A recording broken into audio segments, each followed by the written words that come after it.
So we obviously have a lot going on today, Liana, including perhaps more China discussions very imminently restarting with the Commerce Secretary Howard Lutnick joining that delegation. But as it pertains to Europe, what does Germany's Chancellor need to get across to the President today?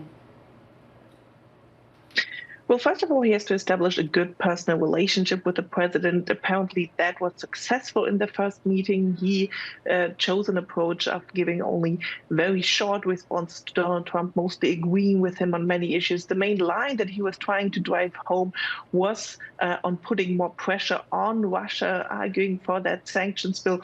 On the EU trade side, he has not spoken a lot because obviously this is an issue for the European Commission, and it's a good situation for member states like Germany. They don't have to touch this issue too much in their bilateral relationships with Donald Trump. They can always refer to the European Commission. But of course, a good relationship with between Merz and Trump will be helpful for the European Commission and for Ursula von der Leyen in negotiations in the future. Yep, President Trump did praise the fact that there was more defense spending happening now. Will he push for even more than what Germany is offering? The big question from this perspective is if Donald Trump actually will agree to the deal that NATO leaders are at the moment proposing to the United States, which is 3.5% in real defense spending and 1.5% in infrastructure and so on.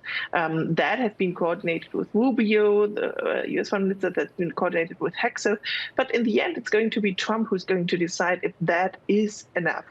Of course, Germany is in a good position because it has changed its constitutional debt brake to basically have unlimited loan finance defense spending in the future. Other European countries are not in such a privileged position as Germany is and have much less fiscal flexibility. Now, we know that the President will be speaking a little bit about trade to the Chancellor, even though the Chancellor isn't really mandated to discuss trade or to make any kinds of commitments or anything like that on behalf of Europe. But surely there will be a message in there. Germany, after all, is very dependent on the outcome of this.